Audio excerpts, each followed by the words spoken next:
The 50 most famous artworks by Caravaggio. Number 50. The Flagellation of Christ, 1607. In the historical context of the year 1607, the Baroque had flourished as an artistic style that sought to move and capture the emotional intensity of the viewer. In this work, Caravaggio represents a deeply dramatic and biblical episode, the flagellation of Christ before his crucifixion.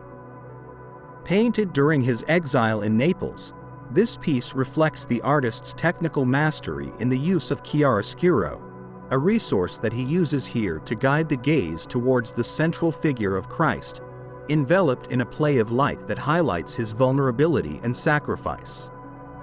The composition presents a scene full of tension. Christ, placed in the center, appears tied to a column while 3 executioners carry out the flagellation. The posture of his body and the expression on his face convey a serene, almost resigned suffering.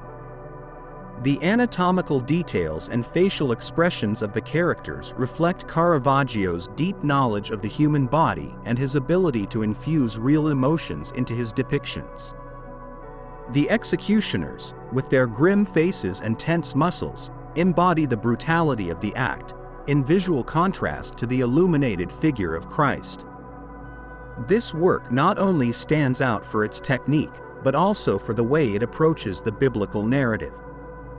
Caravaggio humanizes the figure of Christ, moving away from idealized representations and showing a real body, marked by pain. This approach marked a break with previous traditions and positioned Caravaggio as a revolutionary in religious art. Furthermore, the work exemplifies his ability to combine the divine and the human in a single image, connecting deeply with the viewer. A fascinating detail of this painting is how the column, in its apparent simplicity, becomes a central symbol. Its verticality suggests an anchor amidst the chaos surrounding Christ, while the light falling on him seems to allude to a divine hope. This understated yet powerful symbolism adds another layer of depth to a work that continues to be studied and admired by critics and art lovers alike. Number 49. The Denial of St. Peter, 1610. In this work from 1610, Caravaggio addresses the crucial moment when St. Peter, one of Christ's most loyal disciples, denies knowing him. The scene, set in a dark corner, encapsulates an emotional tension that is characteristic of the Baroque. Here, the artist again employs his mastery of chiaroscuro to highlight the faces and hands of the characters, taking the viewer directly to the core of the emotional conflict. The narrative unfolds in a confined space, where the gestures and glances of the characters tell the story. St. Peter, his face marked by remorse, seems to be torn between truth and denial, while a woman and a soldier confront him. The woman's accusing finger and the soldier's stern expression intensify the pressure on Peter, whose hands are raised in a gesture that mixes denial and supplication. This moment of vulnerability and humanity makes the apostle a symbol of the internal struggles that every human being faces. Technically, the work is a masterful example of how Caravaggio used light not only to model forms, but also to create meaning. The lighting on Peter's face contrasts with the shadows that envelop the other characters, suggesting the internal struggle between truth and betrayal. In addition, the dark colors of the background intensify the atmosphere of introspection and tension. This painting, created shortly before Caravaggio's death, reflects the maturity of his style and his deep understanding of the human condition. The combination of technique, symbolism, and emotion makes this work an essential piece to understand the legacy of the Italian master.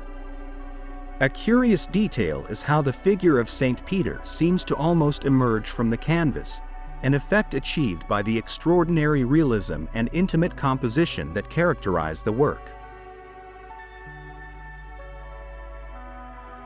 Number 48. The Death of the Virgin, 1606. The painting, The Death of the Virgin, made in 1606, is one of Caravaggio's most controversial works. Originally commissioned for an altar in Rome, the work was rejected due to the unconventional depiction of the Virgin Mary. Instead of idealizing her figure, the artist chose to show an inert, human body, stripped of any celestial artifice, which provoked strong rejection at the time. The scene shows the Virgin lying on a bed, surrounded by the apostles and Mary Magdalene, who mourn her departure. Caravaggio uses his characteristic chiaroscuro to highlight the central figure, illuminating Mary's body and leaving the rest of the characters in a penumbra that reinforces the collective mourning. The expressions on the faces and raised hands of the apostles convey palpable pain, while Magdalene's posture, bent towards the ground, symbolizes despair and loss. Caravaggio's technique is notable for its ability to combine realism and drama. Details such as Mary's bare feet or the tears on Magdalene's face reinforce the humanity of the characters, stripping the scene of any supernatural elements. This, along with the use of real models as reference, underlines the artist's boldness in approaching religious themes from an earthly perspective. A fascinating detail is how the red curtain at the top of the painting acts as a symbolic frame, separating the divine from the earthly. Although the work was rejected in its time, today it is considered an example of Caravaggio's ability to defy convention and offer a deeply human vision of the sacred. Number 47. St. Jerome Writing, Valletta, 1608. In 1608, Caravaggio created St. Jerome Writing, a work notable for its austere and reflective approach. The painting, made during his stay in Valletta, Malta, depicts the saint in a moment of introspection and intellectual labor. Seated at a simple wooden table, Jerome holds a quill as he appears focused on his work, surrounded by books and a skull symbolizing mortality. The figure of St. Jerome dominates the composition. Dressed in a red robe, the contrast between the vibrant color and the dark background is typical of Caravaggio's style, who uses this resource to direct attention to the saint. The light, which seems to come from a side point, illuminates his face and hands, accentuating the texture of his aged skin and reinforcing the atmosphere of wisdom and experience. The symbolism in this work is profound. The skull, placed on the table, not only recalls human mortality, but also underscores St. Jerome's dedication to spiritual and earthly matters. The books and paper reflect his role as a Bible translator, while the pen in his hand suggests the ongoing act of recording divine knowledge. This painting not only reflects Caravaggio's technical prowess, but also his ability to capture the psychological depth of his characters. An interesting detail is how St. Jerome's face seems to simultaneously convey concentration and serenity, encapsulating the balance between the intellectual and the spiritual that defines his historical figure. Number 46. The Penitent Magdalene, from 1594 to 1595. The Penitent Magdalene, painted between 1594 and 1595, is an early work by Caravaggio that demonstrates his ability to depict spirituality from a deeply human perspective. In this piece, Mary Magdalene is shown sitting on the ground, her gaze downcast and her hands clasped in a gesture of repentance. Her luxurious dress and the bottle of perfume at her side are symbols of her past, while her humble posture reflects her spiritual transformation. Light plays a central role in this composition. Illuminating Magdalene's face and hands, the light creates a contrast with the dark surroundings, symbolizing the divine grace that redeems her.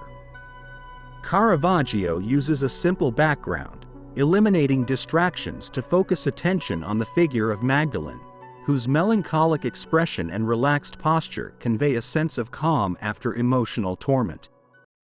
This work is an early example of Caravaggio's naturalistic style, where realistic details, such as the messy hair or subtle tears on Magdalene's face, bring a level of intimacy that connects the viewer to the figure depicted. His humanized treatment of a biblical figure marked a departure from the idealized depictions common in his time. A notable detail is how the perfume bottle, a small object in the composition, takes on significant symbolic weight.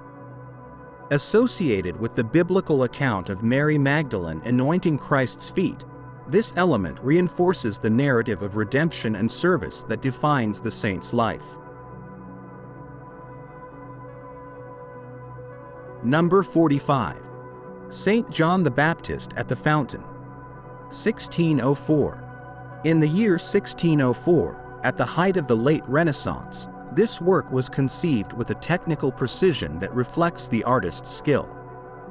Set in the 17th century, St. John the Baptist at the Fountain captures the saint in a moment of spiritual introspection. The central figure is surrounded by a serene landscape, with a crystal-clear fountain that symbolizes purity and baptism.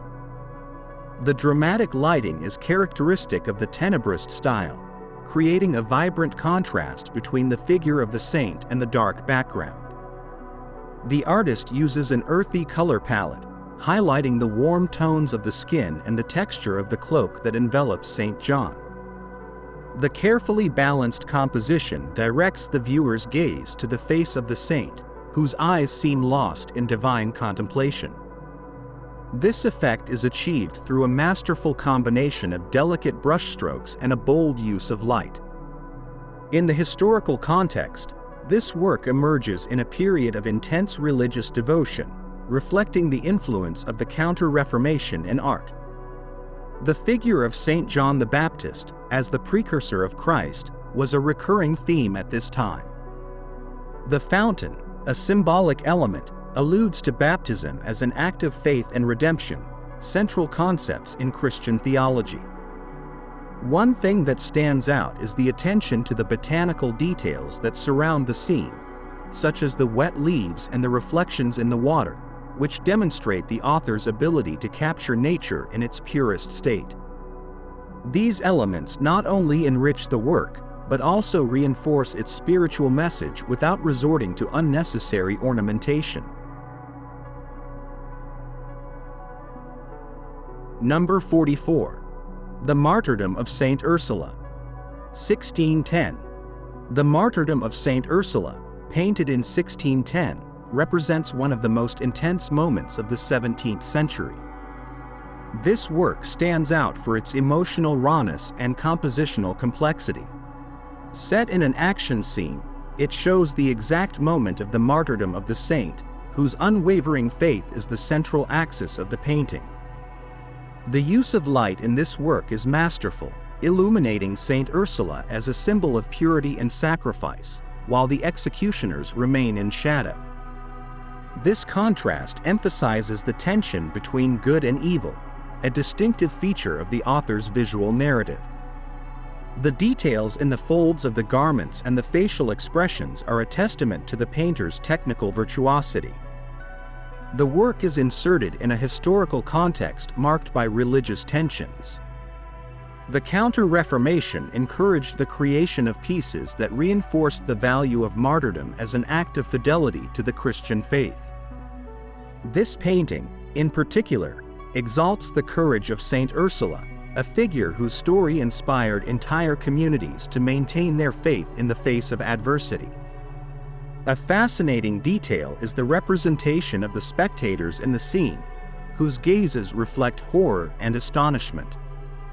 This element not only increases the emotional intensity of the work, but also invites the modern viewer to reflect on his or her own reaction to acts of faith and sacrifice. Number 43. Still Life with Fruit. 1601. In the year 1601, Still Life with Fruit was presented as an exercise in mastery in the representation of the everyday. This work captures a simple table, adorned with carefully arranged fruits, each with a texture and color that seems to come to life under the viewer's gaze. The author uses soft lighting, which highlights the nuances of the fruits, from the shine of the grapes to the roughness of the lemon peels. The projected shadows create a sense of depth, turning a seemingly simple scene into a detailed study of still life. In the context of the 17th century, this type of work was beginning to gain popularity as a way to show the artist's technical skills. Beyond its aesthetic purpose, still life with fruit can also be interpreted as a reflection on the transience of life, a recurring theme in the painting of the time. An intriguing detail is the use of a dark, distraction-free background, which allows the fruits to become the absolute protagonists of the scene. This minimalist approach underlines the author's intention to celebrate the mundane in stunning detail. Number 42. The Enunciation, 1608. The Enunciation, created in 1608, is a work steeped in symbolism and delicacy. It depicts the moment when the angel Gabriel announces to the Virgin Mary her role as Mother of the Savior. The scene is charged with a serene spirituality, framed by classical architecture that reinforces its solemnity. The composition of the work is meticulously balanced, with the angel kneeling in a reverent attitude and Mary radiating humility. The soft colors and heavenly light emanating from the angel contrast with the shadows of the background, guiding the viewer's gaze to the faces of the protagonists. In the 17th century, the iconography of the Annunciation was an essential theme in religious art. This particular depiction stands out for its emphasis on the emotional interaction between Gabriel and Mary, moving away from the more rigid depictions of the time. A captivating element is the detail in the angel's feathers, painted with such meticulousness that they seem to move in the divine wind. This level of precision not only demonstrates the author's technical skill, but also adds a touch of dynamism to a scene of great solemnity. Number 41. The Raising of Lazarus, 1609. The Raising of Lazarus, painted in 1609, captures one of the most striking miracles recounted in the Gospel. The work focuses on the moment when Lazarus, still wrapped in his shrouds, begins to rise from his grave as the crowd watches in amazement and fear. The play of light and shadow in this piece is masterful, highlighting Christ as a source of life and hope. The expressions of the witnesses vary from disbelief to devotion, adding an emotional dimension that connects the viewer to the scene. In the historical context, this work reflects the 17th century interest in capturing moments of transformation and redemption. The Raising of Lazarus symbolizes not only divine power, but also the promise of eternal life, a central theme in Christian theology. A fascinating detail is the representation of the environment, with stones and vegetation painted with such realism that the viewer can imagine the texture to the touch. This level of detail, combined with the emotional depth of the scene, makes The Raising of Lazarus an immortal work. Number 40. Ecce Homo, 1605. In the year 1605 AD, the Italian painter Caravaggio created one of the most moving works of his career, Ecce Homo. This piece is part of the Baroque period, a period characterized by its drama, intense use of chiaroscuro, and a deep emotional focus on religious themes. The work reflects the social and religious turbulence of the early 17th century, where conflicts between the Catholic Counter-Reformation and Protestant currents marked the cultural narrative of Europe. Caravaggio employed his master technique of tenebrism, contrasting deep shadows with precise lighting that falls on the face of Christ. This effect emphasizes the protagonist's expression of suffering and resignation, capturing the humanity of a crucial moment in the Passion. The figure of Christ, with the crown of thorns and a cloak that barely covers his torso, conveys vulnerability, while the gazes of the secondary characters frame the drama with a crudeness typical of the Caravaggist style. Each brushstroke seems charged with intention, leaving a palpable texture that adds a tactile sensation to the suffering. For Caravaggio, Ecce Homo was not only a religious representation, it was also an artistic manifesto. In an era where art was used as a tool of power, this work breaks with idealized representations and presents Christ as an ordinary man, bringing the divine message closer to the viewer. This humanistic approach consolidated Caravaggio's influence on generations to come, marking a milestone in religious painting. A detail that fascinates scholars is the possibility that Caravaggio used real models for the figures, which reinforces the emotional authenticity of the work. This characteristic of his style has led to Ecce Homo being interpreted as an invitation to introspection and the recognition of the sacred in everyday life, a message that transcends its time. Number 39. Boy Bitten by a Lizard. 1595 to 1596. Between 1595 and 1596, Caravaggio painted Boy Bitten by a Lizard, a work notable for its innovation and symbolism. This piece belongs to the early period of his career, when he was exploring new forms of visual expression and challenging the artistic conventions of the late 16th century. Set in the late Renaissance, this painting departs from classical ideals to present a narrative of human fragility and vulnerability. The work shows a young man shocked by pain as he pulls his hand away from a lizard that has bitten him. His expression, full of anguish and surprise, captures a fleeting moment with an emotional intensity that only Caravaggio could achieve. The use of chiaroscuro is masterful. The light highlights the young man's face, while deep shadows partially obscure the surroundings, directing all attention to the drama of the scene. The depiction of the lizard, though small, is meticulous, underlining the contrast between youthful beauty and the menace that the creature symbolizes. In this painting, Caravaggio also explores deeper metaphors. The boy's gesture can be interpreted as an allegory of the transience of beauty and the inevitability of human suffering. This ability to integrate symbolic layers into seemingly simple scenes is one of the reasons why his work continues to be studied and admired. A curious detail of the painting is the realism of the lizard, which seems to have been observed directly from nature. This attention to detail adds a scientific dimension to the work, reflecting the Renaissance's interest in the study of the natural world. Number 38. St. Francis of Assisi in Ecstasy. 1595. In 1595, Caravaggio captured in St. Francis of Assisi in Ecstasy one of the most intimate and moving images of Christian spirituality. In the context of a century marked by intense devotion and the renewal of religious ideals, this work captures the moment when the saint experiences a divine communion. The composition combines mystical elements with an earthly realism that characterizes the artist's style. St. Francis is shown lying down, with a serene face and closed eyes, in a gesture that denotes ecstasy and surrender.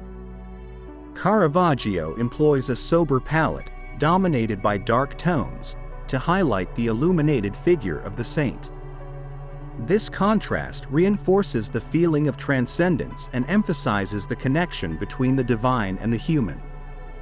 The barely hinted landscape and the use of negative space focus attention on the spiritual experience, avoiding external distractions.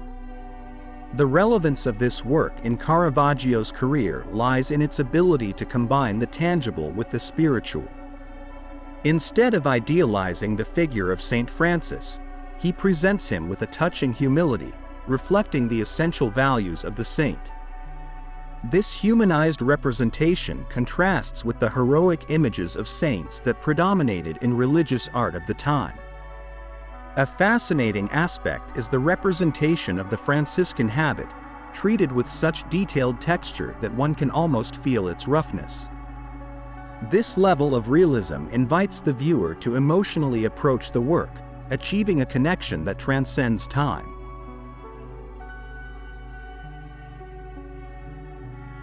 Number 38. St. Francis of Assisi in Ecstasy. 1595. In 1595, Caravaggio captured in St. Francis of Assisi in Ecstasy one of the most intimate and moving images of Christian spirituality. In the context of a century marked by intense devotion and the renewal of religious ideals, this work captures the moment when the saint experiences a divine communion.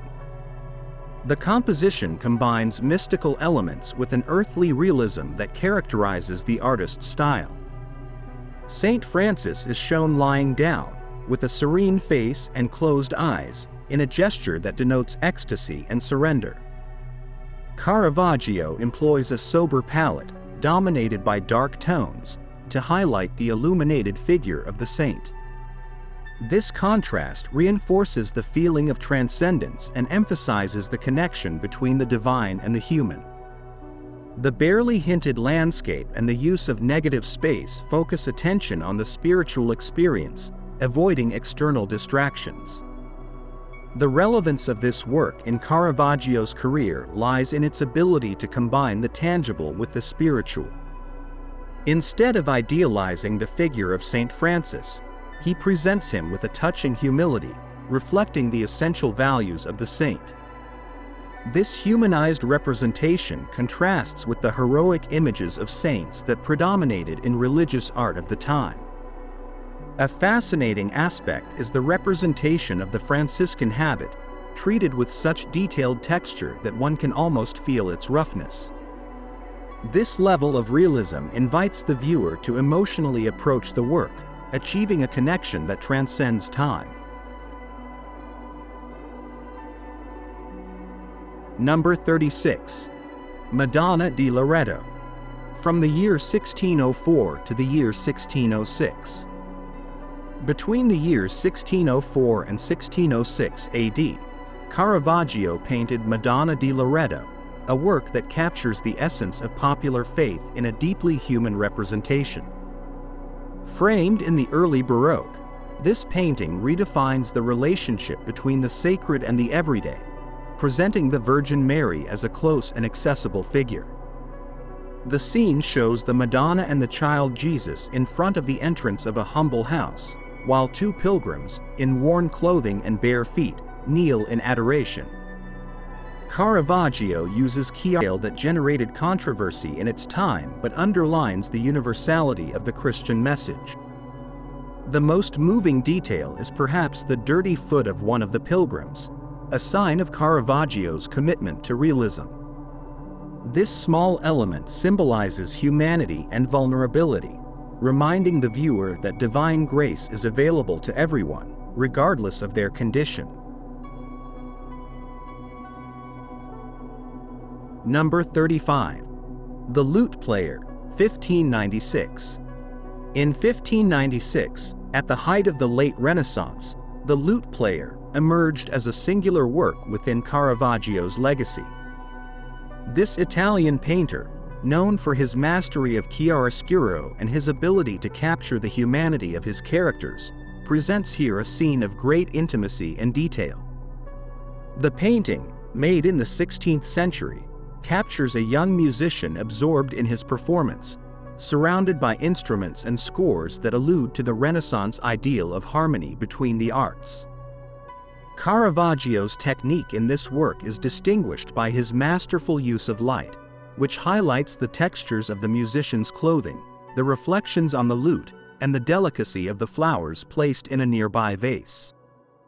The composition achieves a balance between minute detail and raw realism, presenting a youthful model who seems alive, almost palpable. This type of naturalism broke with the idealized traditions of the Renaissance, marking the beginning of a more direct and emotional aesthetic. Historically, the work is a testament to the connection between the Italian courts and artistic patronage. Music, a recurring theme in this period, symbolized both earthly pleasure and heavenly harmony, a contrast that Caravaggio subtly explores in the painting's secondary elements. Furthermore, this work reflects the artist's preference for young models, possibly apprentices or real musicians who frequented the bohemian circles of Rome. A curious detail is the level of precision with which Caravaggio portrays the musical scores, which have been identified as real compositions of the time. This commitment to authenticity turns the painting into a time capsule that not only captures a musical moment, but also invites the viewer to listen with the imagination to what the musician is playing. Number 34. Portrait of Olaf de Wignacourt, 1608. The year 1608 marked a crucial point in Caravaggio's career, coinciding with his stay in Malta and his association with the Knights of St. John. In this context, he created the Portrait of Olaf de Wignacourt, a work that stands out for both its majesty and its symbolic charge. This portrait, made in the 17th century, depicts the Grand Master of the Order of Malta, a man of power who displays his richly decorated armor and an expression of unquestionable authority. Caravaggio introduces an innovative approach to state portraiture by humanizing the subject without detracting from his grandeur. Light, a characteristic element of his style, focuses the viewer's gaze on Wignacourt's face and armor, highlighting his status and the artist's skill in the representation of metals and textures. The contrast between the powerful figure and the young page in the background, who holds his helmet, adds narrative depth to the composition. The work also reflects Caravaggio's talent for capturing the psychology of his subjects. Olaf de Wignacourt is not simply a symbol of power. His gaze conveys the burden of leadership and the tension of a man aware of the responsibilities that come with his rank. This reinforces the emotional impact of the painting and demonstrates the painter's ability to transcend the limits of traditional representation. A notable detail is the inclusion of the shield of the Order of Malta on Wignacourt's armor, a visual reminder of the bond between the artist and his patrons. This connection was key for Caravaggio, as it allowed him access to circles of influence at a time in his life marked by exile and controversy. Number 33. Sleeping Cupid, 1608. Sleeping Cupid, a work done in 1608, is an exceptional depiction of the god of love in a vulnerable and serene pose, far removed from traditional representations. Caravaggio, in full command of his Baroque style, chooses to show Cupid as a child fast asleep, unarmed and surrounded by darkness. The work, executed in the 17th century, challenges idealized notions of the Renaissance by endowing the character with raw, tangible humanity. The painting is a testament to Caravaggio's technical virtuosity, especially in the treatment of the child's skin, which seems to radiate warmth under the light. The artist's signature chiaroscuro underlines the contrast between the innocence of sleep and the restlessness evoked by the surrounding darkness. The arrows and bow, symbols of his power, are present but deactivated, inviting the viewer to reflect on the duality between fragility and strength. The historical context of this work can be related to Baroque ideas of transience and vulnerability. Cupid, often associated with passion and desire, is here a more human figure, caught in a moment of rest that suggests the impermanence of amorous impulses. Caravaggio thus achieves an intimate connection between myth and everyday reality. One detail that stands out is the use of a real model, a typical Caravaggio approach, which adds a layer of authenticity to the character. This Cupid is not a classical idealization, but a child with gestures and forms of his own, which reinforces the emotional impact of the work. Number 32. Salame with the head of St. John the Baptist. 1609. In 1609, Caravaggio produced one of his most striking works, Salame with the head of St. John the Baptist, a painting that encapsulates the drama and emotional intensity of the Baroque. The scene depicts the moment when Salame, accompanied by an old woman, receives the saint's head on a platter, an episode charged with symbolism and tension. This work, created in the 17th century, reflects Caravaggio's obsession with restrained violence and moral conflict. The composition is a masterpiece of light and shadow, with the faces of the characters emerging from a dark background that amplifies the atmosphere of tragedy. Salame, with an expression of repulsion and fascination, cautiously holds the platter, while the old woman seems to contemplate the scene with a mixture of complicity and resignation. The head of St. John the Baptist, realistic to the point of being disturbing, becomes the focal point of the work. Historically, this painting reflects the Baroque interest in religious themes treated with raw realism. Caravaggio manages to capture not only the horror of the act, but also the psychology of his characters, creating a visual narrative that transcends the biblical context. This innovative approach influenced later generations of artists, consolidating his legacy as one of the great masters of pictorial drama. A fascinating detail is how Caravaggio uses the contrast between Salame's youth and the old age of the old woman to explore the passage of time and the moral implications of her actions, a duality that enriches the interpretation of the work. Number 31. St. John the Baptist in the Desert. 1604. Made in 1604, St. John the Baptist in the Desert is one of Caravaggio's most introspective and symbolic depictions. The work, created in the 17th century, shows the saint in a desolate landscape with a red cloak that contrasts vividly with the arid surroundings. This painting stands out for its compositional minimalism and its focus on the saint's humanity, moving away from the glorified depictions of the Renaissance. Caravaggio portrays St. John as a pensive young man, with his body partially illuminated and his muscles tense, suggesting both strength and vulnerability. Chiaroscuro is used here to emphasize the saint's loneliness and the symbolic connection between divine light and the sacrifice to come. The absence of decorative elements allows the viewer to focus on the central figure, highlighting the raw and austere spirituality that defines the work. The historical context of this painting is linked to the religious concerns of the Baroque period, when devotional images sought to evoke a direct emotional connection with the viewer. Caravaggio achieves this by humanizing St. John, presenting him not as a distant icon, but as a young man facing his destiny. An interesting aspect is the position of the saint, whose body seems to form a diagonal that guides the gaze towards his face and then towards the cross he holds, a symbol of his prophetic mission. This detail, although subtle, encapsulates the central message of the work: preparation for sacrifice as an act of faith and redemption. Number 30. St. Francis in Meditation. 1606. Created in the year 1606, Caravaggio's St. Francis in Meditation captures the depth of the saint's spirituality and internal conflict. The work belongs to the 17th century, after Christ, an era marked by the rise of the Baroque, characterized by its drama and emotionality.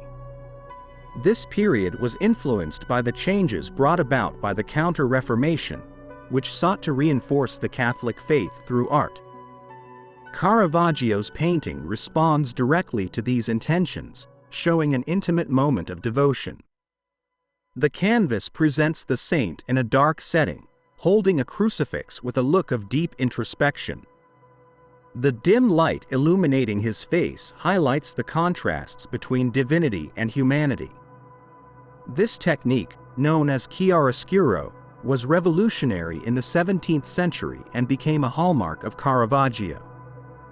The attention to detail is impressive.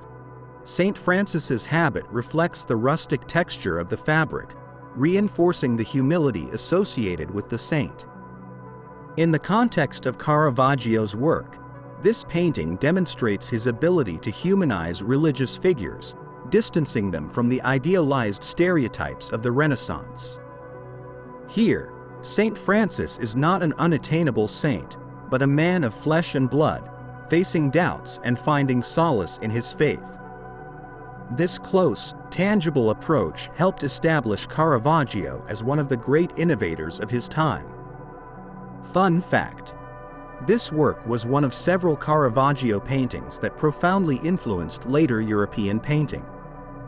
Painters such as Velázquez and Rembrandt embraced chiaroscuro to convey complex emotions, a legacy that lives on in contemporary art.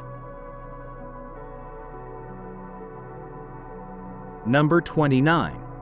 The Beheading of St. John the Baptist. 1608. Painted in 1608 during his stay in Malta, the Beheading of St. John the Baptist is one of Caravaggio's most ambitious works.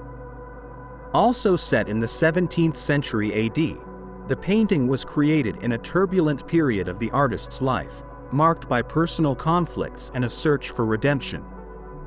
In this piece, the violence of the scene is contrasted with an orderly and carefully structured composition. The scene shows the moment after the execution of the saint, with his body lying on the ground while the executioner holds the sword. The bloody details are realistic and explicit, but never grotesque, highlighting Caravaggio's mastery in balancing the shocking with the artistic.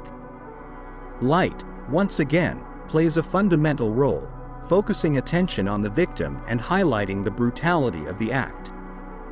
This painting is significant within Caravaggio's career because it was one of the few commissioned by the Order of Malta.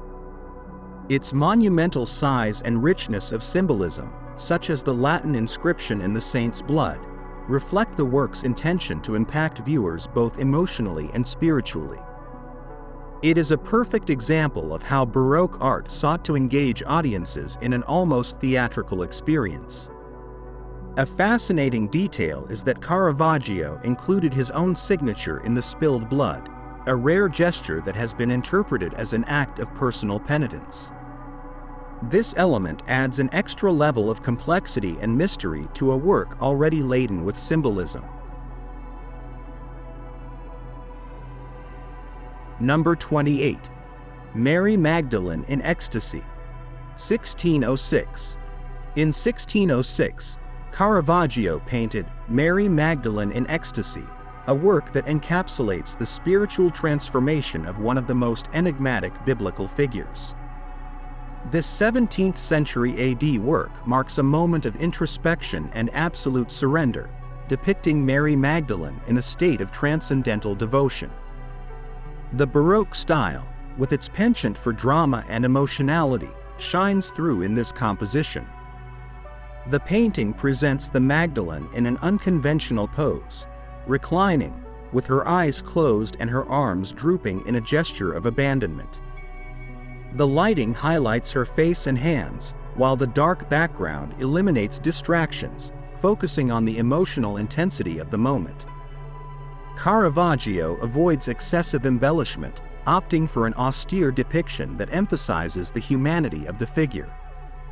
In the context of Caravaggio's work, this painting stands out for its focus on individual spirituality. Unlike traditional depictions of the Magdalene, where symbols of her repentance are emphasized, her direct connection to the divine is shown here. This innovative approach reflects the artist's ability to reinterpret religious themes with unique psychological depth. An intriguing aspect is how the work has been interpreted over time. Some critics see it as a representation of mystical death, while others consider it a metaphor for divine grace. This ambiguity has ensured its relevance and fascination throughout the centuries. Number 27. St. Jerome in Meditation, 1605. St. Jerome in Meditation was created by Caravaggio in 1605, in the middle of the 17th century after Christ. The work depicts the saint in a moment of deep reflection, surrounded by elements that symbolize his legacy as a scholar and translator of the Bible. The realism and emotional intensity that characterize Caravaggio's style are fully present in this painting. St. Jerome is seated, with a skull in one hand and an open book in front of him. His fixed, concentrated gaze reflects the weight of his task and the inevitability of mortality. The light highlights the details of his aged face and naked torso, creating a powerful contrast with the dark background. This chiaroscuro technique, masterfully used, brings the figure to life and reinforces the introspective atmosphere. In Caravaggio's artistic corpus, this work stands out for its simplicity and depth. St. Jerome is not idealized. His human fragility is evident, making him more accessible to viewers. This earthy depiction is a testament to Caravaggio's innovative approach to religious themes. An interesting fact is that the work reflects the influence of humanist thought, which valued knowledge and introspection as paths to the divine. This philosophical approach, combined with Caravaggio's technical skill, makes this painting an essential piece in the history of art. Number 26. The Crowning with Thorns, from the year 1602 to the year 1604. Created between 1602 and 1604, The Crowning with Thorns is one of Caravaggio's most striking works. In the 17th century, after Christ, the Baroque was in full swing, and this painting reflects the ideals of the time: intense emotions, dynamism, and a dramatic use of light. The subject of the work, the humiliation of Christ, is treated with a rawness and realism that shocks the viewer. The composition shows Christ seated while soldiers place a crown of thorns on him. The expressions of the characters are so vivid that they convey a sense of movement and tension. The light falls directly on Christ, while shadows envelop the soldiers, creating a visual contrast that reinforces the symbolism of the scene: divine purity confronted with human cruelty. In Caravaggio's career, this work marks a high point in his ability to combine the spiritual and the earthly. Through the minute details and intensity of the expressions, the artist transforms a familiar subject into a visceral experience for the viewer. A fascinating detail is that this painting influenced later artists who sought to convey Christ's humanity in a similar way. The work, with its focus on pain and dignity, remains one of the most powerful depictions of the Passion of Christ in the history of art. Number 25. John the Baptist, 1604. Caravaggio's John the Baptist, created in 1604, represents one of the most striking interpretations of the saint in the history of art. Set in the 17th century, this painting stands out for its emotional intensity and its focus on the character's humanity. In a period where Baroque art sought to move and capture the viewer, Caravaggio broke with traditional representations of John the Baptist, choosing a more earthly and less idealized vision, something revolutionary for his time. In this painting, Caravaggio uses his characteristic chiaroscuro to illuminate the face of the young John against a dark and dramatic background. The contours of his body emerge from the shadows with vibrant force, accentuating both his vulnerability and his spirituality. The choice of dark and earthy colors emphasizes the connection between the saint and his austere surroundings, reflecting his life of penance in the desert. Furthermore, the artist does not shy away from showing physical imperfections, a clear intention to highlight the humanity of the character. For Caravaggio, this work marked a key moment in his career, consolidating his reputation as a master of portraying deep human emotions. The melancholic and meditative gesture of John the Baptist suggests a personal connection between the artist and his work, conveying an emotional complexity that transcends time. This focus on the emotional over the divine not only redefined religious iconography, but also deeply influenced future generations of Baroque painters. A fascinating detail is the position of John, slightly hunched over, which could allude to the symbolic weight of his divine mission. The connection between his melancholic expression and the somber atmosphere of the scene reinforces the implicit message of sacrifice and hope, capturing the viewer's attention and leaving a lasting impression. Number 24. The Sacrifice of Isaac, 1603. Caravaggio's 1603 depiction of the sacrifice of Isaac is a masterpiece that encapsulates the narrative intensity characteristic of the Baroque.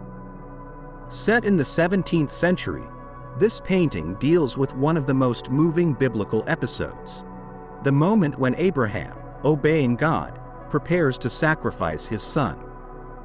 Caravaggio, faithful to his style, transforms the scene into an intimate drama full of tension and emotion. The contrast between light and darkness is the main tool used by the artist to guide the viewer's gaze. Abraham's expression, captured with a mixture of determination and pain, is accentuated by the lighting that falls on his face. Isaac, in a gesture of resistance and fear, seems to almost touch the viewer with his palpable humanity. The figure of the angel, who intervenes at the climax of the scene, stands out for his expression of urgency and mercy, creating a balance between the earthly and the divine. In technical terms, the composition achieves a visual dynamic that keeps the attention on the central act. Caravaggio plays with the angles and postures of the characters to construct a visual narrative that is both dramatic and moving. The inclusion of details such as the knife in Abraham's hands or the sheep that symbolizes the substitutionary sacrifice add layers of meaning that enrich the work. This painting not only demonstrates Caravaggio's artistic genius, but also his ability to reinterpret biblical themes with a psychological and human approach. The emotional intensity and rawness of the scene continue to be a source of admiration and study for historians and art lovers. Number 23. Martha and Mary Magdalene, 1598. Caravaggio's Martha and Mary Magdalene, created in 1598, presents a biblical narrative that reflects on faith and devotion. Painted in the late 16th century, this painting is a notable example of how the Italian artist combined everyday life with religious themes, endowing his characters with a humanity that makes them approachable to the viewer. The composition is dominated by the contrast between Martha, who points to the sky in an instructive gesture, and Mary, whose illuminated face reflects contemplation and repentance. Caravaggio uses chiaroscuro to separate the sisters both physically and symbolically, highlighting the differences in their spiritual roles. The warm colors and rich textures of the dresses emphasize the everydayness of the scene, while the focus on the hands and faces lends an almost theatrical air to the dialogue between the two. In this work, Caravaggio breaks away from the idealized representations of the Renaissance and moves towards a more realistic vision. Emotions are palpable and the figures seem to interact not only with each other, but also with the viewer. This marks a turning point in his career, demonstrating his ability to transform a seemingly simple scene into a powerful visual narrative. A curious detail is the use of the mirror in Mary Magdalene's hand, which could symbolize introspection and the passage of time, a resource that adds symbolic depth to the narrative. This subtle touch demonstrates Caravaggio's mastery in incorporating multiple levels of interpretation in a single work. Number 22. Narcissus. From the year 1597 to the year 1599. The painting Narcissus, made between the years 1597 and 1599, captures the classical myth of the young man condemned to fall in love with his own reflection. In the context of the 16th century, this work represents an exploration of human psychology and the obsession with self-image, themes that Caravaggio addressed with his characteristic realist and theatrical approach. The scene shows Narcissus leaning over a pond, his gaze fixed on the reflection that the water returns. The use of chiaroscuro accentuates the duality between the figure and his reflection, creating a visual balance that captures the viewer's attention.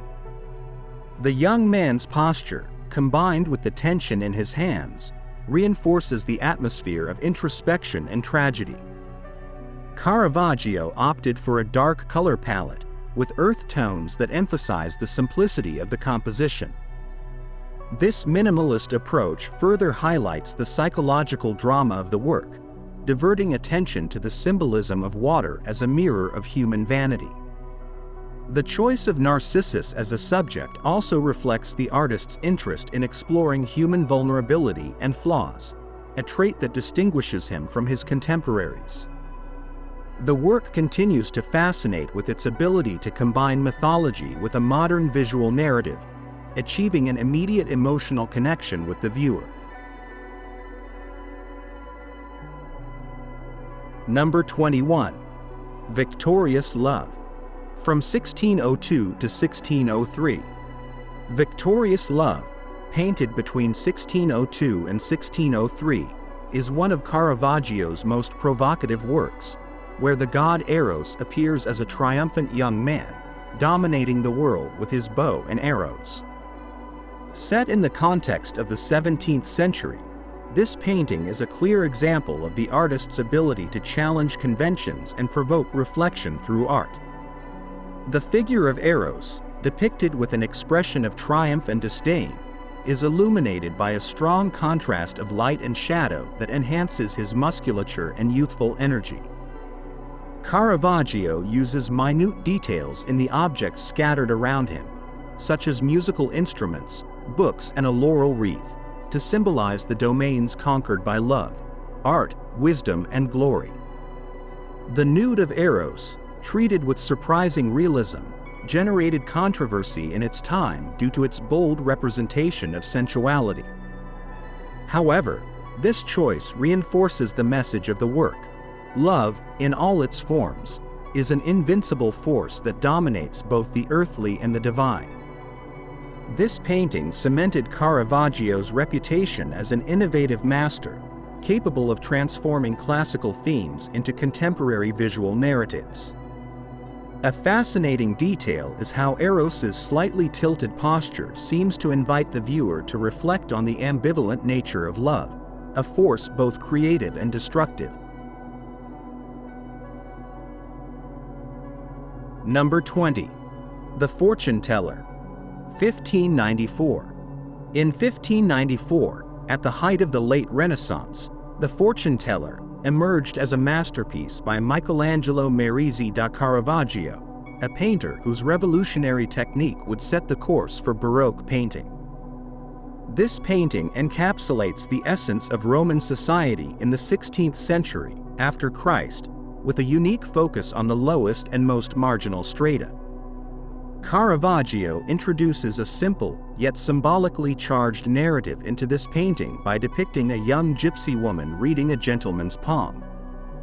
The contrast between the man's elegant clothing and the fortune teller's simple attire alludes to a complex interplay of naivety and cunning, typical of the human dynamics of the time.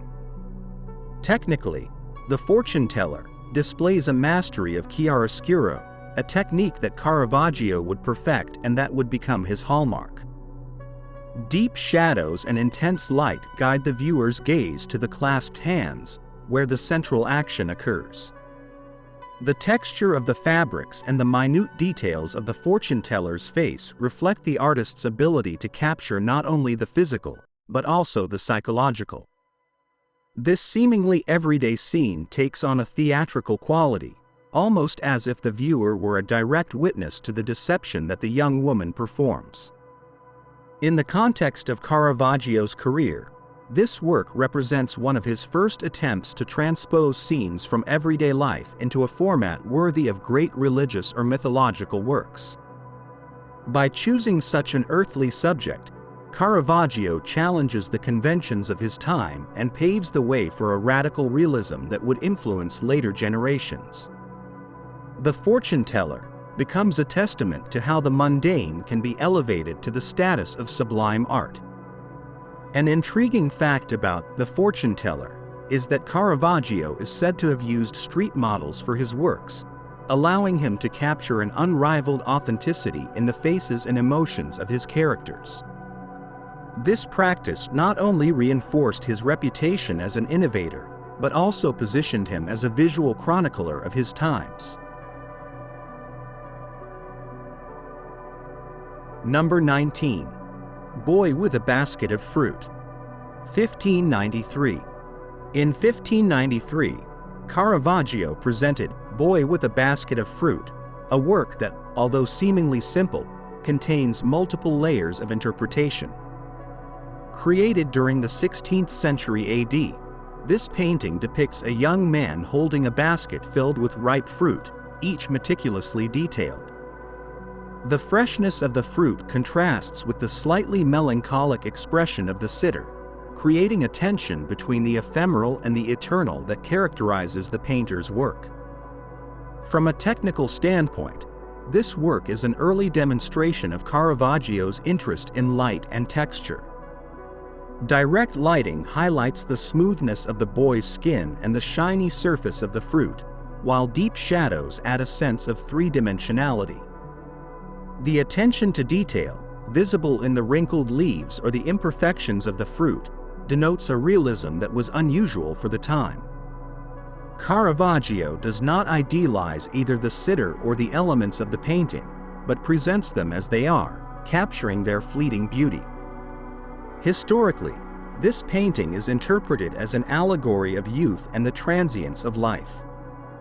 The basket of fruit, containing some fruits in full bloom and others beginning to wither, could symbolize the fragility of human existence.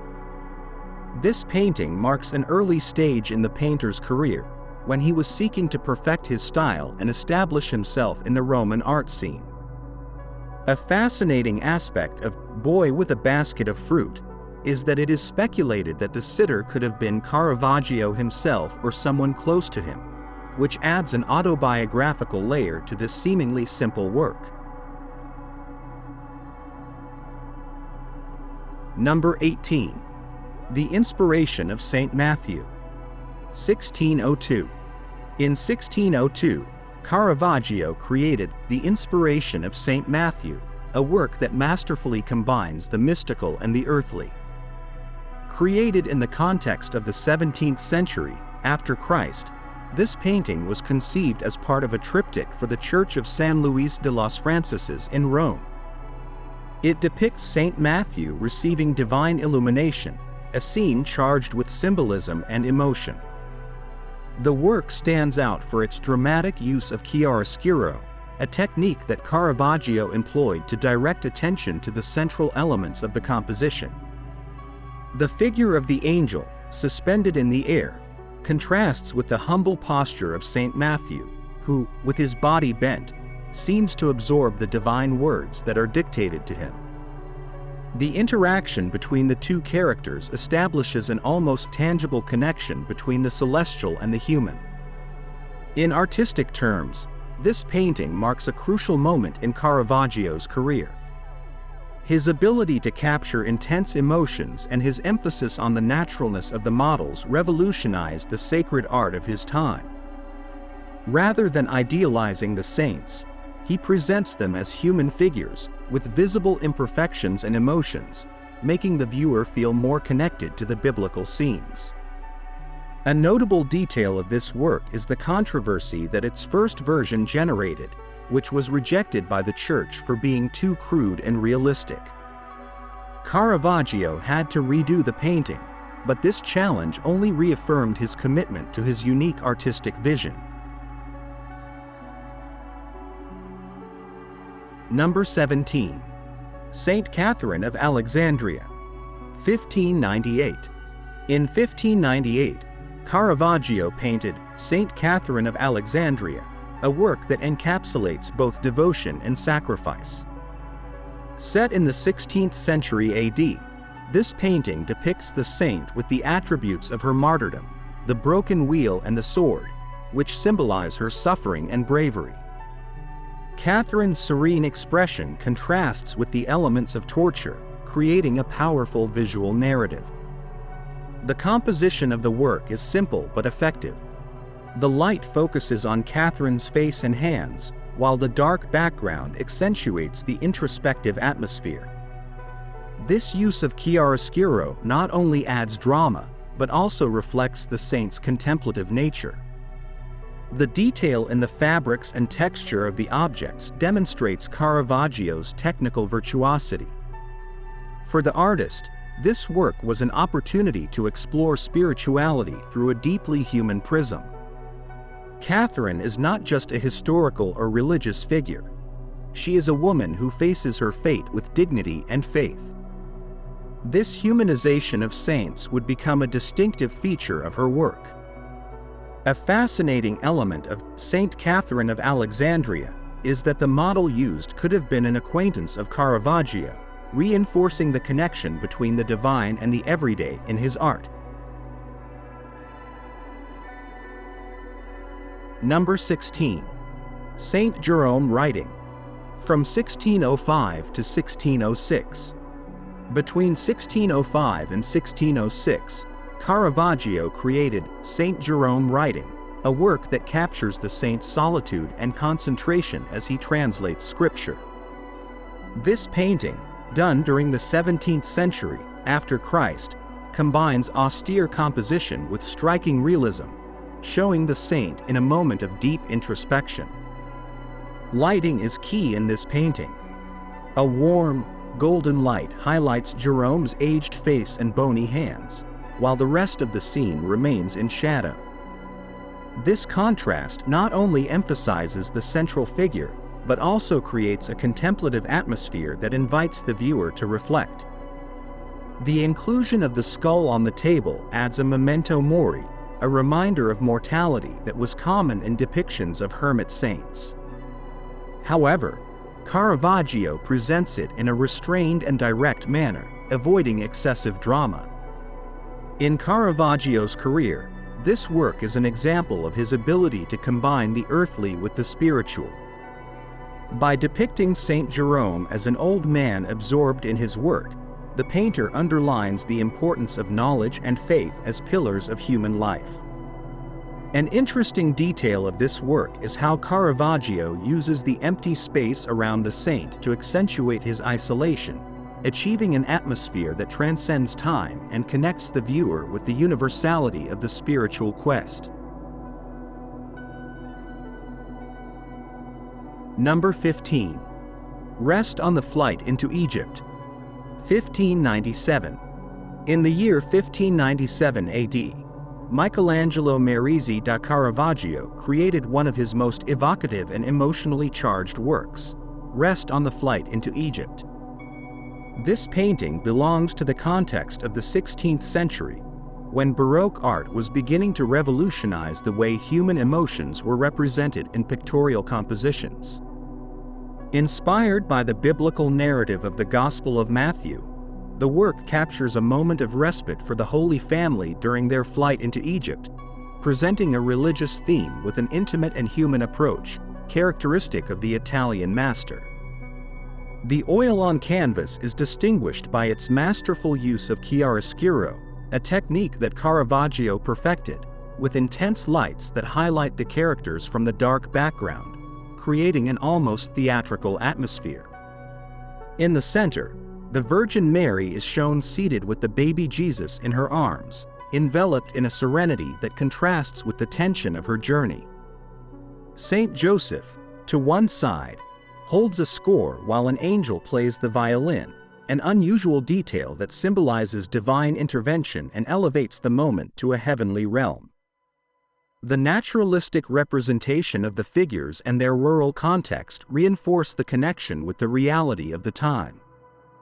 In terms of composition, the work is carefully structured, with a balance between human and divine elements.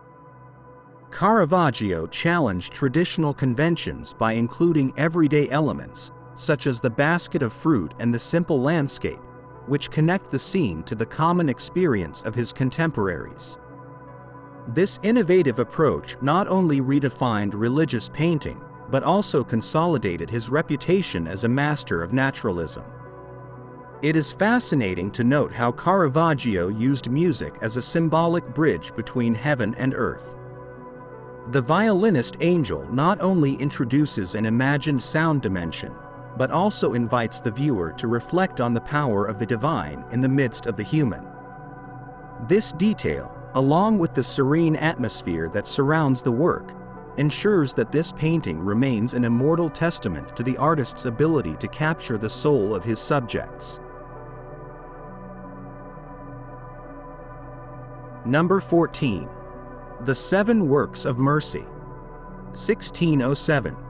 In the 17th century, specifically in the year 1607 AD, Caravaggio completed one of his most ambitious and complex masterpieces, the Seven Works of Mercy. Commissioned by the Church of Pio Monte della Misericordia in Naples, this monumental painting encapsulates the deep link between spirituality and everyday life, depicting the seven corporal acts of mercy described in the Gospel of Matthew. The composition presents an amalgam of dynamic scenes, all unfolding simultaneously in a confined space. Caravaggio masterfully employed chiaroscuro, bathing some figures in light while plunging others into deep shadow, which adds drama and guides the viewer's gaze through the visual narrative. Each act of mercy, from feeding the hungry to burying the dead, unfolds with an emotional intensity that reflects the hardships and hope of the time. Caravaggio's technical virtuosity is evident in his ability to fuse divine and earthly elements. The Madonna and Child appear at the top of the composition, supported by angels, like a heavenly presence watching over human actions. However, the main characters are ordinary figures, depicted with a rawness and realism that brings the religious narrative to life. This approach emphasizes the accessibility of the Christian message, presenting it as a call to direct action. One of the most memorable scenes is the depiction of Simon, fed by his daughter Pero, an act that symbolizes both filial piety and mercy in its purest form. This story, rescued from Roman mythology, is masterfully inserted into the Christian context, highlighting Caravaggio's ability to blend cultural sources into a coherent narrative. The work not only reflects his technical mastery, but also his ability to resonate spiritual messages through time. Number 13. The Martyrdom of St. Matthew. From 1599 to 1600. Between 1599 and 1600 AD, Caravaggio produced the Martyrdom of St. Matthew, a work charged with emotion and symbolism that marked a high point in his artistic career. Created for the Church of San Luis de los Franciscanos in Rome, this painting is part of the cycle dedicated to the life of St. Matthew, being one of the crudest representations of a martyrdom in the history of 16th century art. The scene captures the exact moment when St. Matthew is killed by order of a king hostile to Christianity. Caravaggio, faithful to his style, filled the work with drama through his characteristic use of chiaroscuro, intensely illuminating the main figures while shadows envelop the surroundings. St. Matthew's expression, full of pain and resignation, is the emotional axis of the composition, while the spectators around react with horror and amazement. The dynamism of the figures, frozen in poses full of movement, reinforces the tension of the scene. Each character, from the executioner to the witnesses, is represented with impressive anatomical detail, reflecting Caravaggio's technical mastery and his deep knowledge of the human body. This raw and realistic representation revolutionized the sacred art of his time, moving away from Renaissance idealizations. An intriguing detail is the inclusion of a self-portrait of the artist, who appears observing from the side. This gesture not only adds a personal touch, but can also be interpreted as a meditation on his own mortality and human suffering. The work, in its brutality and beauty, remains a testament to Caravaggio's genius and his ability to deeply move those who contemplate it. Number 12. Medusa, 1597. In 1597 AD, Caravaggio painted Medusa, a work unique in his catalog both for its format and for its mythological subject matter. This decorative shield, commissioned by Cardinal Francesco Maria del Monte, presents the head of the mythical Gorgon at the exact moment of her decapitation, capturing an instant of terror and wonder typical of 16th century art. The oil on canvas, mounted on a convex support, creates an optical illusion that enhances the dramatic effect. Medusa's expression, with her eyes open and her mouth about to scream, conveys a mixture of horror and amazement that captivates the viewer.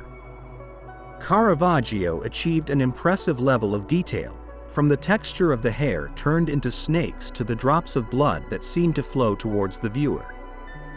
Unlike many of his religious works, Medusa shows the artist's interest in classical mythology and his ability to adapt it to his naturalistic style. The choice to represent this myth can be interpreted as a symbol of triumph over evil, an idea that resonated in the mentality of the time. Furthermore, the use of chiaroscuro emphasizes the three-dimensionality of the image, reinforcing its visual impact. It is fascinating to observe how this work transcends its decorative purpose, becoming a psychological study of fear. The depiction of Medusa not only evokes the violence of her death, but also the vulnerability of being the victim of a superior force. This innovative approach ensures that Medusa remains one of the most memorable and studied pieces of Caravaggio's legacy. Number 11. Bacchus, 1595. In the year 1595 AD, Caravaggio created Bacchus, a work that reflects his ability to transform classical themes into deeply human and contemporary representations. Commissioned by his initial patron, Cardinal Francesco Maria del Monte, this painting is a portrait of the Roman god of wine and festivity, rendered with a realism that defied 16th century artistic conventions. The young Bacchus, dressed in a toga and crowned with vine leaves, holds a wine glass while offering a bunch of grapes to the viewer. Far from being an idealized representation, however, the god appears with ordinary features, a pale complexion and subtle signs of physical imperfection, characteristics that reveal Caravaggio's intention to humanize his divine figures. The composition stands out for its attention to detail, from the textures of the glass and fruit to the reflection of light on the young man's skin. The table on which the still life rests reinforces the earthy atmosphere of the scene, while the use of chiaroscuro guides the gaze towards the face of Bacchus, who seems to invite the viewer to join in the celebration. A notable element is how Caravaggio captures the decay and transience of life through the subtle elements of the painting, such as the slightly wilted fruits. This ambiguity between pleasure and mortality adds a philosophical depth to the work, making it a portrait not only of the god of wine, but also of the human condition. Number 10. The Card Players, 1594. In the year 1594, Caravaggio presented The Card Players, a work that marked a turning point in Renaissance painting. Set in the context of the 16th century, after Christ, this work reflects the transition towards a more naturalistic and emotional art, leaving behind the idealized conventions of previous eras.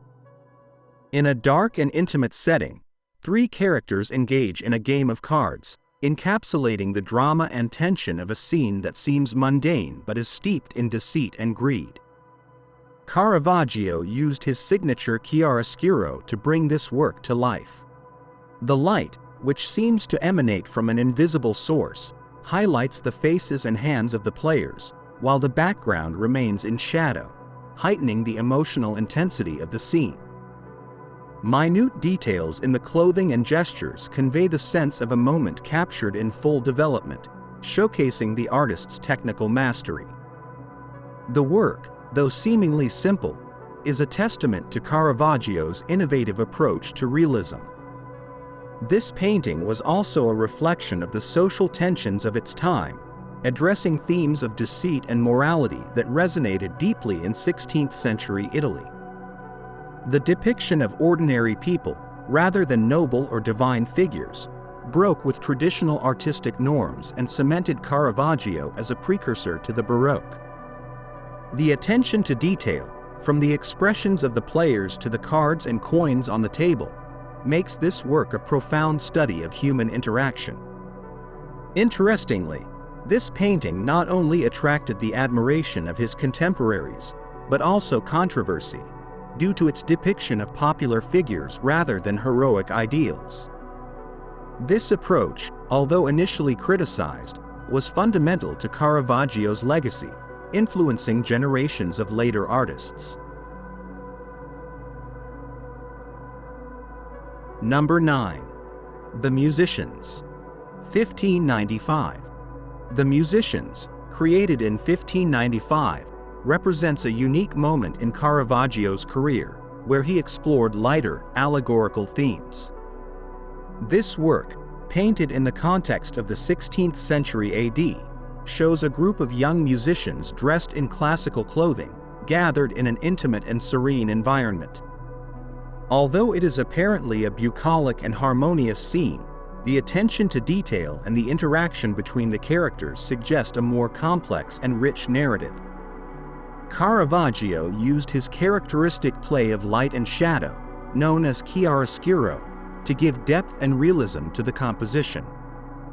The textures of the instruments, the folds of the fabrics, and the delicacy of the facial expressions are examples of his technical mastery. Each element of the work seems carefully arranged to guide the viewer's gaze, creating a visual rhythm that reflects the musicality of the scene. Historically, this painting is associated with the late Renaissance and early Baroque, periods when art began to focus more on human emotions and personal experience. Caravaggio captured in this work not only aesthetic beauty, but also an atmosphere of youth and melancholy, perhaps suggesting a reflection on the transience of life.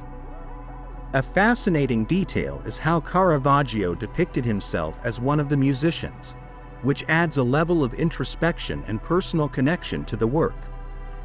This self-portrait, although subtle, is a testament to how art can be a window into the artist's soul. Number 8. The Incredulity of St. Thomas. From the year 1601 to the year 1602. Between 1601 and 1602, Caravaggio created the Incredulity of St. Thomas, a monumental work that captures a biblical moment with unprecedented intensity and realism. The scene depicts the moment when St. Thomas, doubting Christ's resurrection, touches the wound in his side to convince himself of his divinity. This deeply spiritual theme is treated with a raw humanity that transcends traditional representations of the time.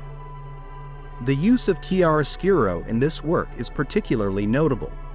The light illuminates the faces and hands of the characters, leaving the background in shadow, which focuses all attention on Thomas's gesture and Christ's expression.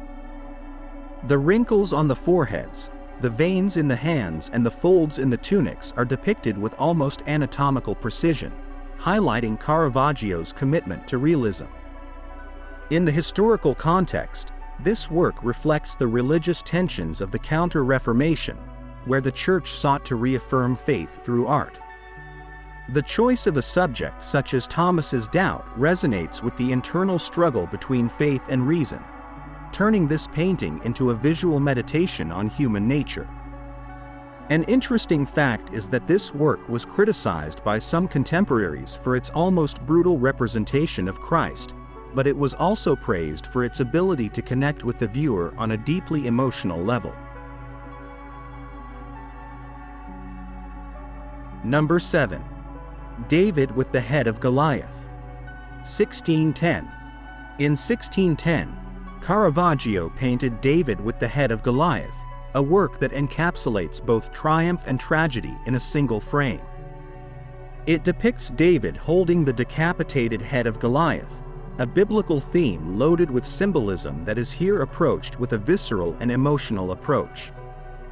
This painting, created in the context of the 17th century after Christ, is distinguished by its drama and psychological depth. Caravaggio's technique shines in the contrast between David's youthful, thoughtful expression and the brutality of Goliath's head. The light highlights the details of David's face, while Goliath's head lies in shadow, intensifying the contrast between life and death. The tension in David's posture and Goliath's vacant gaze convey a silent narrative that goes beyond the biblical story. Goliath is said to be a self-portrait of Caravaggio himself, suggesting a level of introspection and penitence. This detail, along with David's solemn expression, makes this work more than just a depiction of victory. It is a study in the duality of being human, guilt, and redemption. Often considered one of Caravaggio's most personal paintings, the painting serves as a reminder of his legacy and how he transformed Western art with his innovative approach. Number 6. The Capture of Christ. 1602. In 1602, Caravaggio created The Capture of Christ, a work that immortalizes the moment when Judas betrays Jesus with a kiss, leading to his arrest. Set against the backdrop of the 17th century after Christ, this painting encapsulates the drama and tension of one of the most significant events in the New Testament. The composition is dominated by intense chiaroscuro that highlights the character's gestures and expressions. Christ's desperate gaze contrasts with Judas' calculated betrayal, while the soldiers, in their shining armor, intensify the oppressive atmosphere. Every detail, from Jesus' outstretched hands to the wrinkles on their faces, adds emotional depth to the scene. In historical terms, this work was commissioned for an influential family in Rome, underlining Caravaggio's relevance in the artistic and religious circles of his time. His ability to capture moments of intense drama and humanity resonated deeply with viewers, cementing his position as one of the most important artists of the Baroque. A fascinating detail is how the lantern, held by a character in the background, seems to illuminate the scene from within, a visual trick that reinforces tension and realism. This innovative approach demonstrates why Caravaggio remains an influential figure in art history. Number 5. The Burial of Christ. From 1602 to 1603. Between 1602 and 1603 AD, Caravaggio created one of his most moving works, The Burial of Christ. This monumental canvas, commissioned for the Church of Santa Maria in Vallicella, depicts the transfer of Christ's body to the tomb, a moment of profound sadness and contemplation. The composition is organized in a visual pyramid, with the body of Christ at the base, supported by St. John and Nicodemus. The Virgin Mary, accompanied by Mary Magdalene and other figures, expresses a contained pain that is reflected in their faces and gestures. The light, directed towards Christ's body, highlights his vulnerability and humanity, while the dark background creates a contrast that intensifies the scene. Caravaggio employs a limited palette and extreme naturalism, which gives the work a unique emotional force.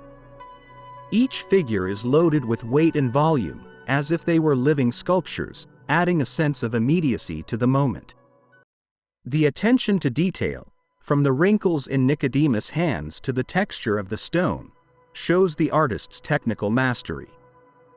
A notable aspect of this work is the position of Christ's body, which seems to extend into the viewer's space. This device, innovative for the time, invites the observer to participate in the act of depositing the body, creating a deep emotional connection with the scene. Number 4. The Supper at Emmaus, 1601. In the year 1601 AD, Caravaggio presented The Supper at Emmaus, a work that captures the revelation of the risen Christ to two disciples. This event, taken from the Gospel of Luke, is depicted with a dramatic intensity characteristic of the artist's style. The scene takes place in a domestic environment where everyday details contrast with the divine nature of the event. The composition stands out for its dynamism. The surprised disciples react with sweeping gestures that seem to extend beyond the frame. Christ, in the center, is depicted calmly as he blesses the food. The use of chiaroscuro draws attention to the faces and hands of the characters, emphasizing the emotional tension of the moment.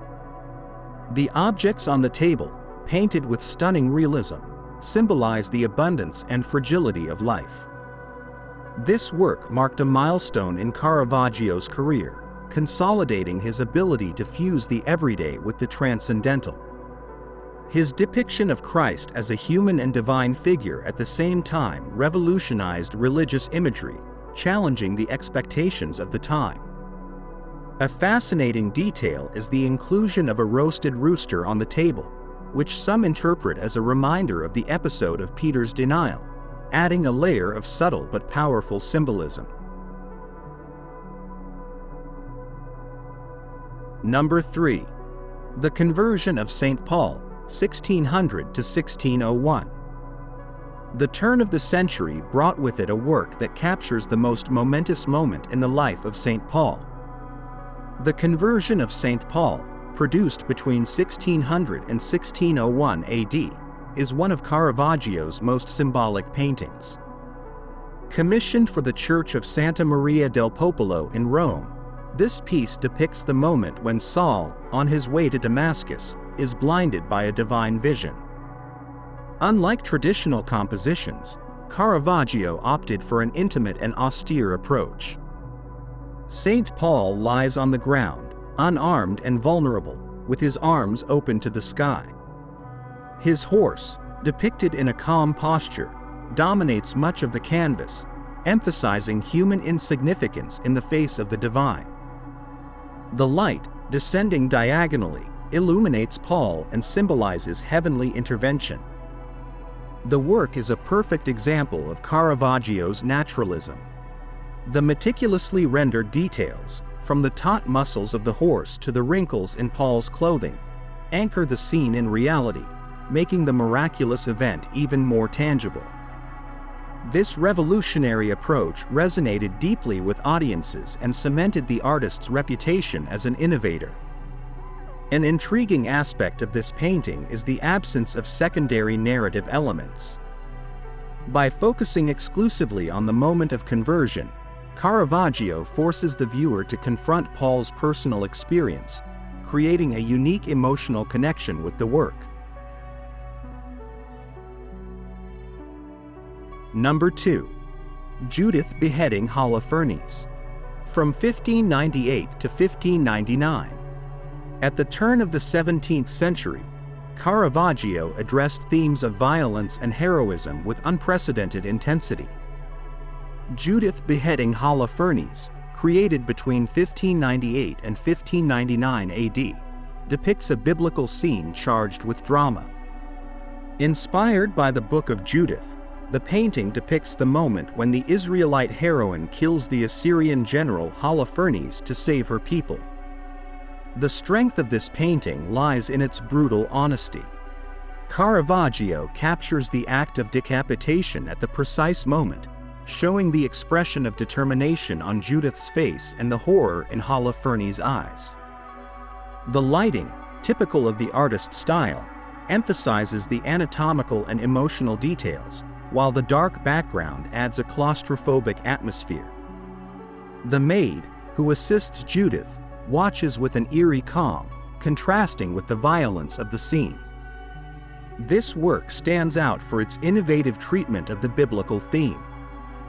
Caravaggio does not idealize Judith as a distant heroic figure, but instead portrays her as a determined young woman facing a terrifying task. This approach humanizes the characters and amplifies the emotional impact of the scene. Furthermore, the blood, depicted with shocking realism, breaks with the more stylized representations of the time. The painting had a significant impact on Baroque art, inspiring artists such as Artemisia Gentileschi, who reinterpreted the subject in her own unique style.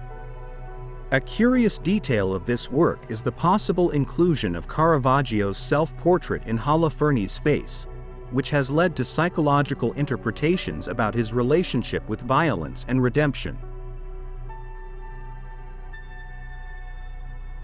Number 1.